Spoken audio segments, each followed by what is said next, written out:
Welcome to Fear and Greed Sunday feature. I'm Michael Thompson. I've got something a little bit different today, as this interview actually only aired in June this year. But what it shows is the speed at which a campaign can gather momentum from the initial idea, in this case, right through to legislation passing Parliament. I'm talking about the ban on social media for kids under 16, which passed the Senate late on Thursday night. It came about because of a campaign called 36 Months, referring to the 3-year increase in the age limit for social media users from 13 years old to 16 years old, which was the brainchild of, among a few others, Sydney radio host Michael Wipfli.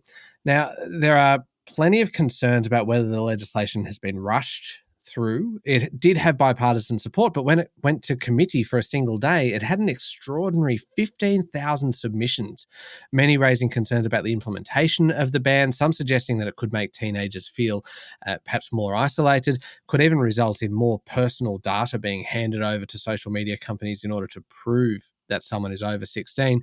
Today, I thought it would be useful to revisit the original conversation that Sean Aylmer had with Michael Wipfli, Nova Radio Breakfast host, about why he started the 36 Months campaign and really the reasons why he felt a ban was necessary and the way to go. And clearly that has gained political support. I suspect that not even Wippa, though, would have thought that by the end of November, right, in just a few months, legislation would have actually been passed. I think it's a fascinating conversation. I hope you do too.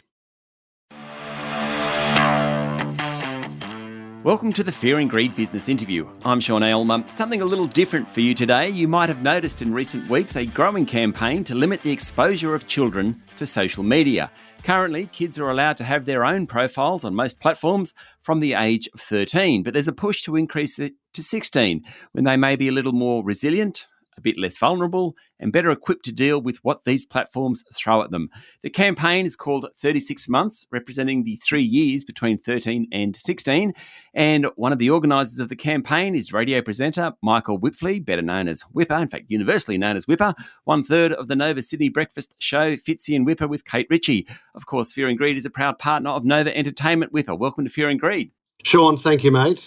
Just to clarify, you would agree that I am the most crucial 1/3 of that breakfast show. Yeah, I like to put the emphasis on the middle syllable of the middle person in that instance. Fitzy Wippa and Kate. Yeah, no, I'm with you totally. Thank you. As much as we love them, I'm without question the most important in that lineup. Sean, thank you for having me on, mate, and thank you for taking an interest in 36 Months.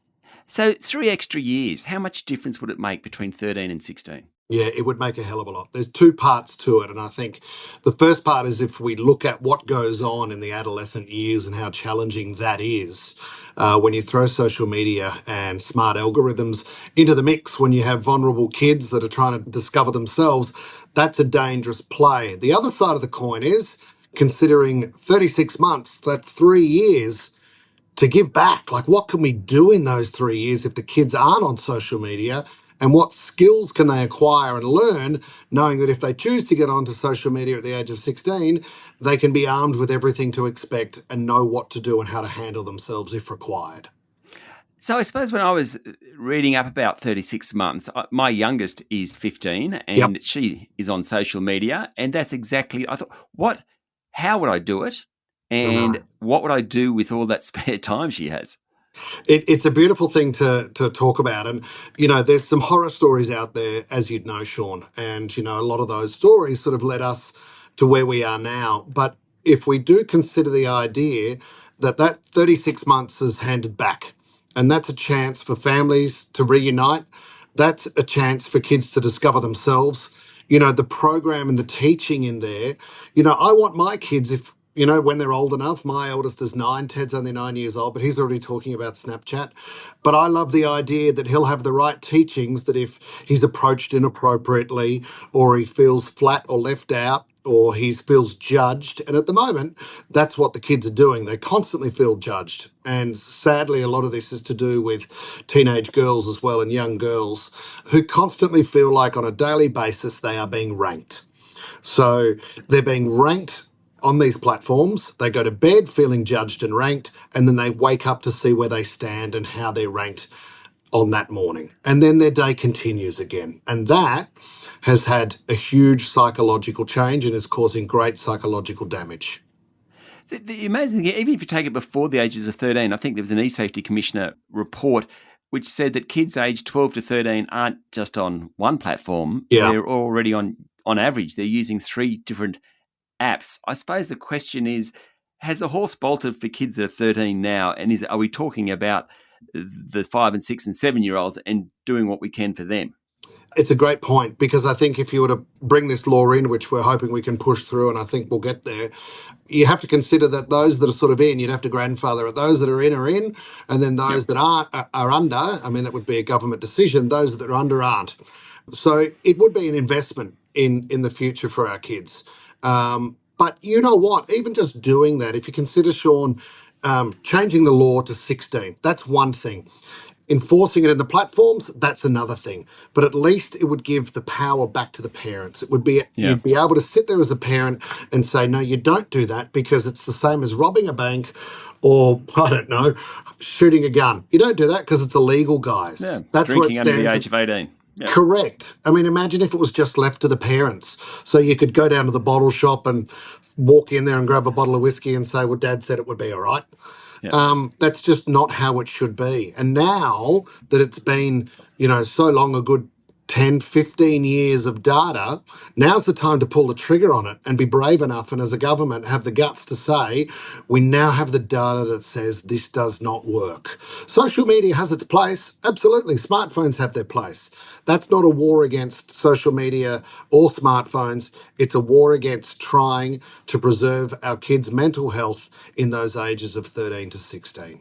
Okay, so you need legislation. I mean, your point there, which is it is up to the parents, of course, but if there's legislation that says it's illegal, it probably makes it easier for the parents' argument to the children. Where's the legislation up to? It's federal legislation, I presume? It is federal legislation. At the moment, the e-safety commissioner is able to try and enforce, because, as we say, there's no real age gate if you were to take a lot of these platforms.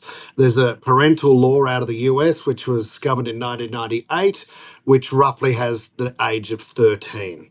And that exists also here in Australia, but has it been enforced, or is it enforceable? No.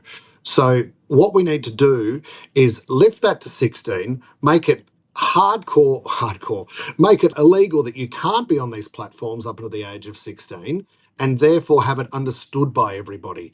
Have it actually listed, named and spoken about, so we do have that law in place, and the parents can be empowered once again to have the right influence on their kids that they should have. Stay with me, Wippa. We'll be back in a minute.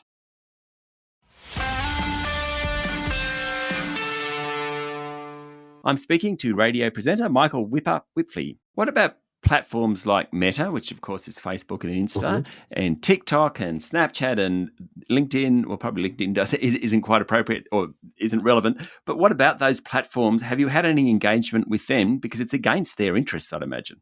Well, it is against their interests, but what's interesting is, as a country, imagine if we were able to put our hand up and say, as a nation, that we're one of the first to be able to say this doesn't work for our kids. So we could be world leaders in this. I mean, it's state by state in America, and that's kind of what we've been encouraged by as well. Because as you list the different types of platforms, yes, they fall under social media, the social media category, which is any platform that creates engagement by addictive features. So it's your continuous scrollings, it's your like, your shares, all those things that make your child the product. Because if the kids weren't on there and there wasn't, it wouldn't exist. It'd be like horse racing without gambling. So the reality is that these platforms are selling your child's attention span. That's how they make their money. Yeah, it's frightening. You've already got some backing for the campaign. Obviously, I know in New South Wales, Chris Minns, the Premier, has come out in support. How important it is that you get high profile as well as people signing petitions and things like that behind it? Yeah, that's been fantastic. Premier Minns came out and said something needs to be done, which was great. So we continue that conversation. The Prime Minister also congratulated 36 months as an initiative worth following. Even on a corporate front, we had Hyundai join us the other day.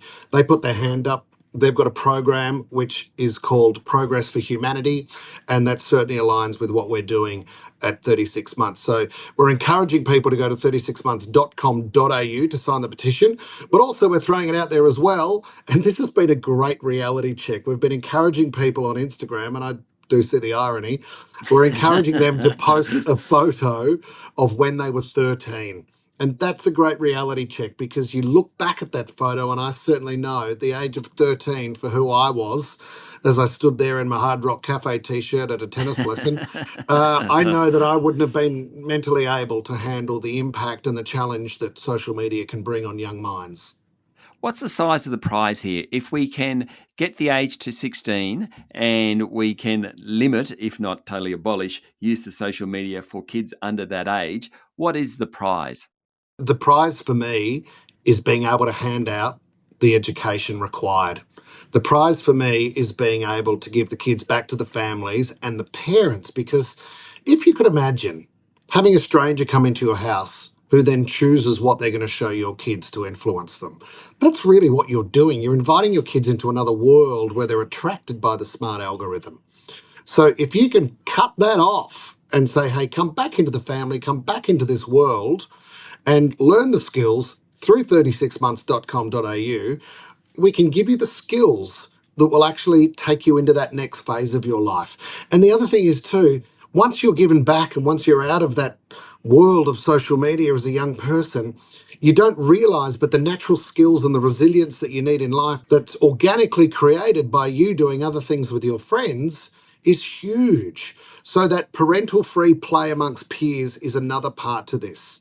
So Yeah. get them off the screens, get them back with their friends, get them riding around the streets, do what you're meant to do as a kid. That's part of the decision making, that's part of the growth, that's part of the resilience required to be a young adult. It's funny, listening to you, Wippa, I just have a sense of guilt. But I think that's okay. My kids, I mentioned my youngest is 15, but I have a sense of guilt now just thinking about this because I have allowed them to do that. But Sean, that probably is okay because it's just realisation. that is realization. And I've guilt myself, because I mean, we talk about 16 and we want that age change and we think that's an achievable outcome. A lot of the parents are saying, make it 18. And then a lot of Yep. parents are saying, well, I've got a problem. And I fall into that category. I've Yeah. got the problem of sitting there, and if it's quiet time, as much as I'm watching a movie with the kids, I'm on the phone and I'm on social Yeah. media and I'm doing things and I'm wanting to be keeping up to speed with things. And it becomes a trap. And you know, it's sad when you find yourself lying in bed next to your wife. You might both be on social media, or you go out for dinner and one runs to the bathroom and then you're back on social media again. You feel that trap and you feel that pull. But I'm 44 years old, so I understand and I recognize it. For a young Yeah. mind and that prefrontal cortex that the professionals talk about that doesn't finish developing until you're 20 years old, that's part of your emotion, that's part of your decision making, that's part of your growth. That part, you know, that awareness doesn't exist in that underdeveloped mind. So I just can't imagine what it would be like for the young ones. Wippa, I'm totally on board. I'm going to go and try and find a photo of myself when I was Please, 13, as Sean, embarrassed as I shock am. everyone. I will. Thank you for talking to Fear and Greed. I really appreciate the time, mate. Thanks for the care. That was Michael Wipfli, 1/3 of the Nova Sydney breakfast team, Fitzy and Wippa, with Kate Ritchie. This is the Fear and Greed business interview. Join us every morning for the full episode of Fear and Greed, daily business news for people who make their own decisions. I'm Sean Aylmer. Enjoy your day.